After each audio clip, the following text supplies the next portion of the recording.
नाज़रीन, पहले ब्रेक के बाद दोबारा आपको खुशामदीद कहता हूँ। सीधा अपना सवाल जवाब का सिलसिला शुरू करते हैं। पहली कॉल लेते हैं जी। हेलो हेलो हेलो जी, ब्रेक से वापस आ हेलो चुके सर। हैं। अपना सवाल बताइए प्लीज। अस्सलाम वालेकुम सर। वालेकुम अस्सलाम। सर मेरा एक सवाल है related about my leave to remain application के बारे में। जी मैंने फर्स्ट एक्सटेंशन के लिए सबमिट किए थे डॉक्यूमेंट्स 13 दिसंबर 2016 को। हम्म बायोमेट्रिक इन्होंने ले लिया हम्म, और अभी तक इनका 3 मंथ्स होने वाले हैं 13 मार्च को, जी लेकिन अभी तक इनका कोई रिस्पांस नहीं आया। ठीक इवन के इन्होंने वीजा फीस भी इन्होंने कट नहीं की। जी। तो एक तो सर ये सवाल है, और दूसरा सर मैं वरी कर रहा हूँ इस चीज का कि हम्म, लास्ट जो मेरी जब मैंने सबमिट की थी एप्लीकेशन, उन्होंने मुझे वीजा दिया था लीव टू रिमेन। तो जी उस वक्त मैंने जुडिशियल रिव्यू को वो की थी मैंने, और इन्होंने कंसेंट ऑर्डर मुझसे साइन करवाया था। ठीक इवन इन्होंने पे भी की थी। जो मेरा खर्चा था वो मैंने मांगा था जी इनसे ठीक है। होम ऑफिस से, इन्होंने मुझे पे कर दिया था। तो अब मैं सर इसको वरी कर रहा हूँ, डॉक्यूमेंट्स तो मैंने भेजे हैं, और मई को मेरी सिस्टर की शादी है पाकिस्तान में। जी तो मैं अब मार्च या नेक्स्ट मंथ, अब I don't know what happening. तो प्लीज मुझे कोई थोड़ा सा इसमें आप बताएंगे कि वो, एक तो फीस नहीं कट हुई, मैं इसकी वरी कर रहा हूँ कि फीस अभी तक क्यों नहीं मिली, और दूसरा कितना टाइम और ले सकते हैं ये। ओके। अगर आपके ये थैंक दो यू सो सवाल मच। हैं कि जी फीस नहीं ली और टाइम कितना ले सकते हैं, इसका मैं आपको बड़ा सिंपल जवाब देता हूं जी। सिंपल जवाब ये है कि आप तो एप्लीकेशन डाल के दिन गिनने बैठ जाते हैं कि अच्छा अब कब एप्लीकेशन का फैसला होगा, कब फीस लेंगे, कब नेक्स्ट स्टेजेस चलेंगी। वकील को फ़ोन करो, होम ऑफिस को फ़ोन करो, ईमेल चेक करो, रोज़ पूछो, दुआ करो, सारा कुछ आप उसमें लगे रहते हैं। होम ऑफिस ने क्या किया है? होम ऑफिस ने ये कर दिया कि जी आपकी एप्लीकेशन डलती है, आप उसको अब आराम से एक प्रोसेस में से गुजरने दीजिए।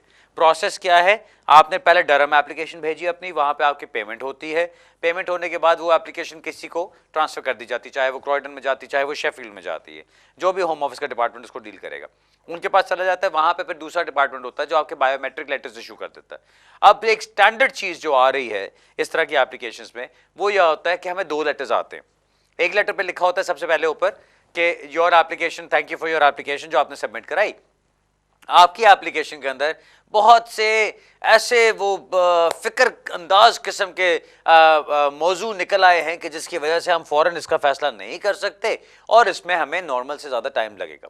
अब वो कितना टाइम लगेगा उसका कोई आपको इंडिकेशन नहीं दी जाती। सो ये बहुत सारे केसेस में ऐसा हो रहा है। पहला लेटर होता है, उसमें दो पैराग्राफ्स होते हैं, पहले एक लाइन होती है और फिर दूसरा एक पैराग्राफ होता है, उसमें सिर्फ ये लिखा होता है कि जी आपकी application it raises exceptional points about the E U and the human rights, so हम उसकी वजह से इसमें अभी टाइम लगाएंगे। एक तो ये बात होगी। दूसरा लेटर उसके साथ आपको बायोमेट्रिक्स कहा जाता है उसमें लिखा होता है कि जी विद इन 15 वर्किंग डेज किसी पोस्ट ऑफिस में जाके ये बायोमेट्रिक्स का अपना लेटर दिखाइए और वहां पे अपनी फोटोग्राफ्स और अपना सारा कुछ करा लीजिए, फिंगरप्रिंट्स वगैरह करा। आप वो बायोमेट्रिक्स करते हैं और जाके आप इंतजार करने लग जाते हैं कि जी अब क्या होगा। पिछले साल तक जो हो रहा था बायोमेट्रिक्स करने के बाद, मैं नॉर्मली एक्सपेक्ट करता था 3 से 4 हफ्ते में आपको डिसीजन आ जाएगा। अब क्या होना शुरू हो गया है, अब लोग 6-6 महीने, 8-8 महीने, 10-10 महीने, साल इंतजार कर रहे हैं और उनको जवाब नहीं आ रहे। होम ऑफिस की तरफ से, मैं अभी कोर्ट में था पिछले हफ्ते, वहां पे एक होम ऑफिस का जो रिप्रेजेंटेटिव आया हुआ था, उसके साथ इसी पॉइंट के ऊपर बहस चल पड़ी कि भाई आप कितना टाइम लगाते हैं, कोई सर पैर है इस चीज का? कहते हैं ना, हम कहते हैं 6 महीने, मैं वो लिखा हुआ 6 महीने, लेकिन हम एप्लीकेशन करते हैं कई दफा 9 महीने लग रहे हैं, कई दफा 10 महीने लग रहे हैं। कहते हैं 6 महीने हम काउंट करते हैं जब आपके बायोमेट्रिक्स हो जाते हैं, वहां से हम 6 महीने शुरू करते हैं। सो अब ये बात सही है कि गलत है मैं नहीं जानता, लेकिन वो कहते हैं ना इंग्लिश में right from the horses mouth, यानी कि एक होम ऑफिस का रिप्रेजेंटेटिव खुद इस चीज को मान रहा है कि हमारे पास टाइम फ्रेम्स लंबे लग रहे हैं, पहले जो हम करते थे अब उससे भी ज्यादा टाइम लग रहा है। मैं एक्सपेक्ट यही करूंगा कि आपको जो भी इंतजार करना पड़ रहा है अभी वो आप इंतजार कीजिए, उसमें घबराने की जरूरत नहीं है। घबराने की जरूरत तब होती अगर आपको बायोमेट्रिक्स भी ना आए होते, आपको कोई लेटर ना आया होता, आपकी फीस ना ली गई होती, कोई प्रूफ ना होता कि आपके केस में कोई भी चीज हुई है। आपके केस में सारा कुछ चल रहा है, आपके बायोमेट्रिक्स हो चुके हैं, आपके लेटर आ चुका है, तो फिर आपको यह घबराने की जरूरत है कि एप्लीकेशन रिसीव हुई है कि नहीं। अब जो भी होना है आपको जैसे वो इन्फॉर्म करेंगे उसके मुताबिक आपने उसको डील करना होगा। अब बात आ रही थी, आपने बताया कि जी सिस्टर की शादी है मई में, अब मैं क्या करूं? सर ये तो अब आपको सोचना पड़ेगा कि आप उससे पहले अगर आपका काम हो जाता है तो आप जा सकते हैं, अगर नहीं होता तो अगर आप छोड़ के जाते हैं तो यहाँ पे आपकी जो एप्लीकेशन होगी वो आपकी विड्रॉ हो जाती है। अगर आप यहाँ पे एप्लीकेशन डली हो और आप अपना पासपोर्ट मंगवा के आप ट्रैवल करना चाहें तो आपकी एप्लीकेशन विड्रॉ हो जाती है। फिर जब आप वापस आना चाहें तो फिर आपको नई तरीके से पाकिस्तान से या जहाँ कहीं से भी आप हैं आपको वहाँ से फिर एप्लीकेशन करनी पड़ेगी। सो ज़रा सोच समझिए इस पर कदम रखिएगा। ऑलराइट जी, अगला सवाल लेते हैं जी। हेलो जी, अस्सलाम वालेकुम। वालेकुम सलाम जी। बुखारी साहब, मैंने अपने किसी जानने वाले के लिए 2 सवाल आपसे करने थे। बताइए। दरअसल वो किसी को यहाँ पे स्पाउस वीज़े के लिए बुलवाना चाहते हैं, तो वो यहाँ पे केयरर और इनकम सपोर्ट ले रहे हैं, जो कि तकरीबन 92 पाउंड्स उनकी वीकली बनती है, लेकिन उनको रिक्वायरमेंट मीट करने के लिए तकरीबन 115 पाउंड चाहिए। ठीक। तो अब यह है कि वो हाउसिंग बेनिफिट भी ले रहे हैं, तो अब यह है कि अगर वो कहीं जाके काम करते हैं तो वो उनकी इनकम बढ़ेगी नहीं, वो केरल में से और हाउसिंग बेनिफिट में से पैसे कटना शुरू हो जाएंगे। जी। तो सवाल मेरा ये है कि क्या ऐसा हो सकता है कि किसी एम्प्लॉयर का लेटर लगा दिया जाए कि वो जब स्पाउस वीज़ा पे लड़की को इधर लेके आएंगे तो उसको पार्ट टाइम जॉब जो है वो एम्प्लॉयर दे देगा। तो क्या इस चीज़ को वहाँ पे जो है वो वीज़ा लगवाने के लिए क्या ये चीज़ सफिशेंट हो सकती है? और दूसरा सवाल ये है कि वो अगर केरर कोई अपने डैड को स्पॉन्सर करना चाहे तो डैड की जो है वो अच्छी बैंक स्टेटमेंट हो और फैमिली टाइज हो और प्रॉपर्टी लैंड्स वगैरह भी हों अपने, तो लेकिन केरर की अपनी इतनी अच्छी ना हो स्टेटमेंट, तो स्टेटमेंट लगवाना क्या ज़रूरी है? और इसके अलावा ये भी पूछना है कि स्पॉन्सर लेटर भेजते हुए किन किन पॉइंट्स का ख्याल रखा जाए, थोड़ा सा इस बारे में अगर बता आखिरी दें। सवाल बस आपने इतना बड़ा सा पूछ लिया, कोई बात नहीं। अच्छा चले मैं बताता हूँ जी।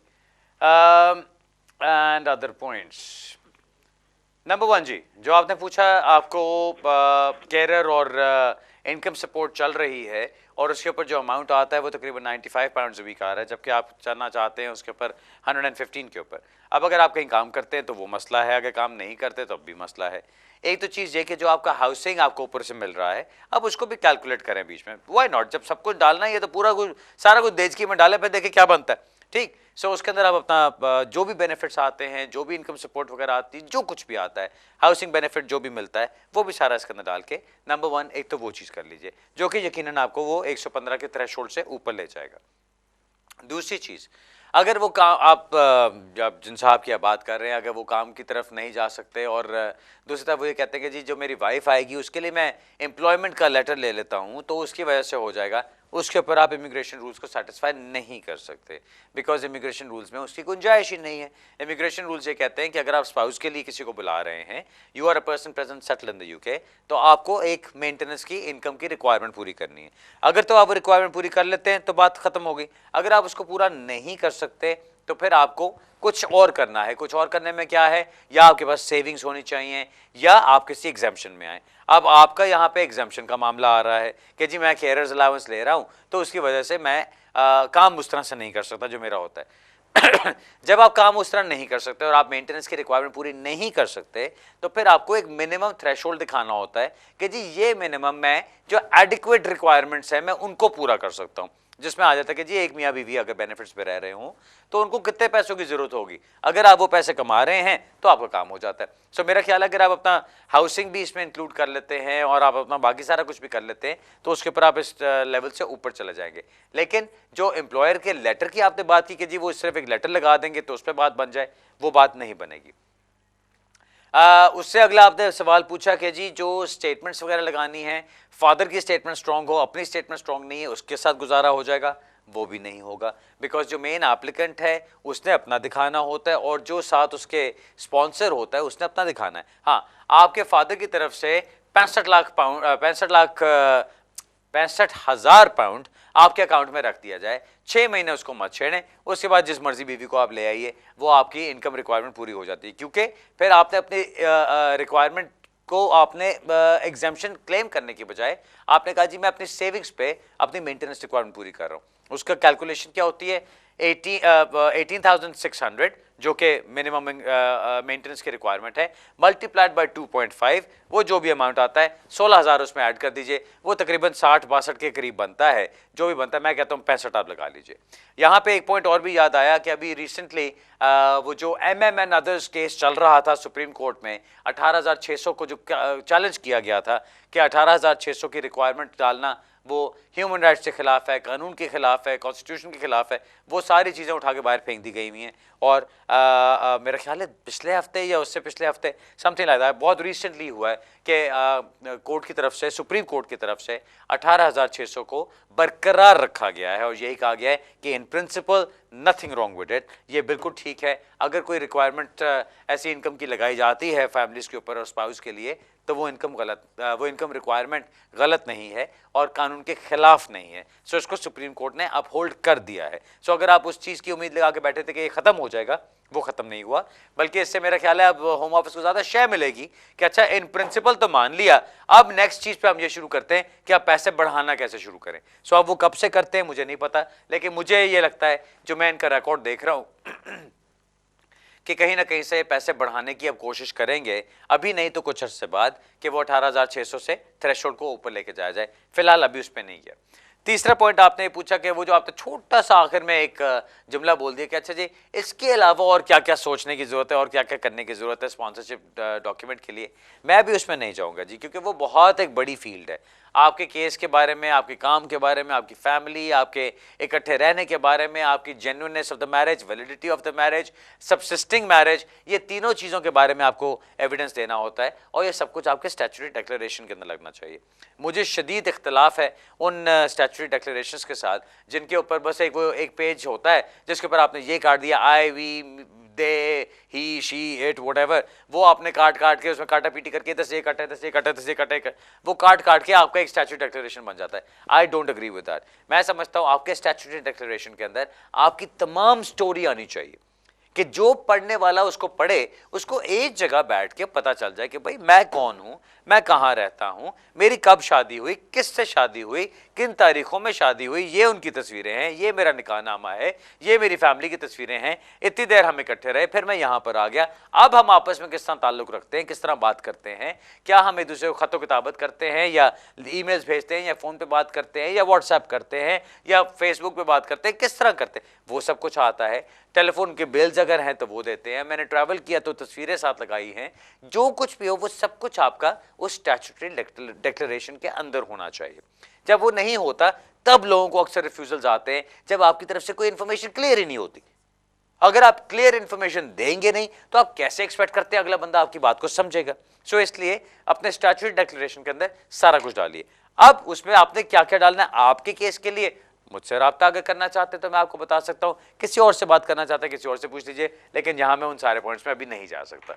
अगला सवाल लेते हैं जी। हेलो, अस्सलाम वालेकुम जनाब। वालेकुम अस्सलाम जी सर, मेरा नाम खुरम खान है, लंदन से बोल रहा हूँ जी। खुरम साहब, एक्चुअली हम यहाँ आए थे 2008 में जनवरी में, मैं और मेरी मिसेस। तो Right. 2008 में सितंबर में मेरी बेटी हुई थी जी तो अभी आप दया लगा लें कि 2018 में 10 साल की होगी। ठीक लेकिन है। अभी हमें 2012 में इन्होंने दिया था discussion leave to remain under Right. Section 353B के तहत ना, ओके तो वो मैंने एक्सटेंड करवाई फिर अभी 2015 में 2.5 साल की।